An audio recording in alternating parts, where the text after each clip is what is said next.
السلام علیکم ورحمۃ اللہ تعالی وبرکاتہ۔ میں محمد اسلم اشرفی، امید ہے کہ آپ حضرات خیریت سے ہوں گے۔ دعا ہے کہ اللہ تبارک و تعالی آپ کو شاد و آباد رکھیں۔ اگر آپ نے ابھی تک ہمارے چینل کو سبسکرائب نہیں کیا تو آپ حضرات ہمارے چینل کو سبسکرائب کر لیں۔ آج میں ایک اہم اپڈیٹ کے ساتھ آپ کی بارگاہ میں حاضر ہوا ہوں۔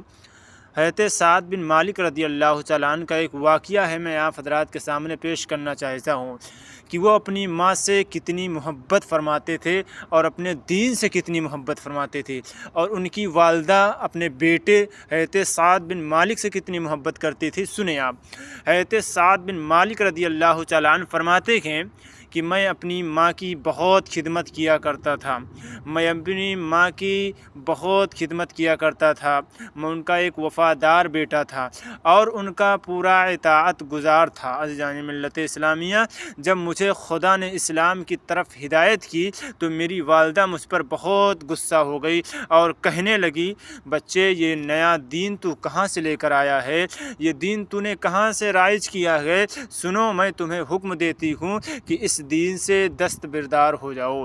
عزیزان ملت اسلامیہ، ورنہ میں نہ کھاؤں گی نہ پیوں گی۔ کون کہہ رہی جانتے ہو؟ حضرت سعد بن مالک کی والدہ جو ہیں وہ کہہ رہی ہیں، تم نے یہ دین کہاں سے رائج کیا ہے، تم نے یہ دین کہاں سے ایجاد کیا ہے، اگر تم نے اسے نہیں چھوڑا تو میں نہ کھاؤں گی نہ پیوں گی۔ عزیزان ملت اسلامیہ، اور یوں ہی بھوکی مر جاؤں گی۔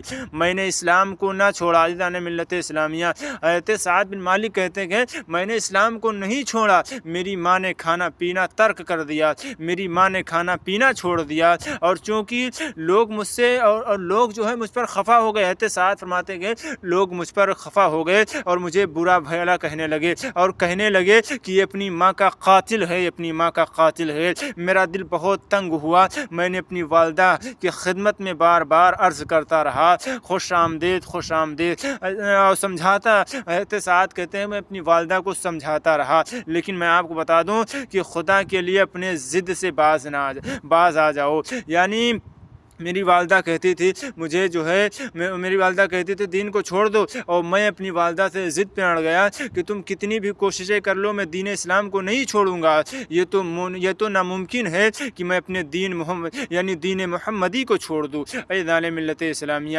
اسی بحث و تمحیص میں میری والدہ پر 3 دن کا فاقہ گزر گیا۔ 3 دن ہو گئی میری والدہ نے کچھ نہ کھایا ہے نہ پیا ہے۔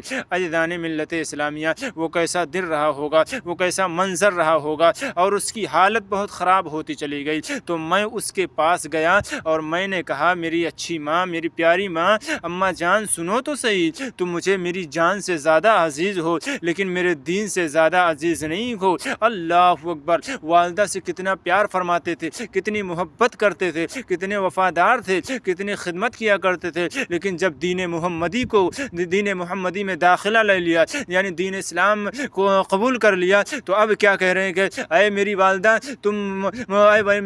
تم مجھے ضرور عزیز ہو لیکن میرے دین سے زیادہ عزیز نہیں ہو۔ اللہ اللہ، واللہ ایک نہیں تمہاری 100 جانیں عزیزان ملت اسلامیہ ہو، اور اسی بھوک پیاس میں ایک ایک کر کے سب نکل جائیں تو بھی میں آخری لمحہ تک اپنے دین اسلام کو نہ چھوڑوں گا، واللہ نہ چھوڑوں گا۔ اور اب میری ماں مایوس ہو گئی اور کھانا پینا شروع کر دیا۔ حضرت سعد بن مالک کہتے کہ میں نے بھی اپنی والدہ سے کہہ دیا کہ تمہاری جیسی 100 جانیں ہوں اور ایک ایک کر کے بھوک پیاس کی وجہ سے قربان ہو جائیں، انتقال کر جائیں، مجھے قبول ہے لیکن میں دین اسلام کو نہیں چھوڑوں گا۔ اللہ اکبر! کیسا مزہ تھا دین میں! اگر دین میں داخلہ لے لیتے تھے لوگ، دین میں داخلہ لے لیتے تھے صحابہ، تو جانتے ہو میری بھائی کتنی بڑی مصیبتیں ہو، کتنی بڑی مشقتیں ہو عزیزان ملت اسلامیہ، لیکن وہ دین اسلام کو ترک نہیں کرتے تھے، اسے نہیں چھوڑا کرتے تھے۔ آپ سے کہنا چاہتا ہوں کہ یہ دین ہم تک بڑی آسانی سے نہیں پہنچا، بڑی مشکلات کا سامنا کر کے دین ہم تک پہنچا ہے۔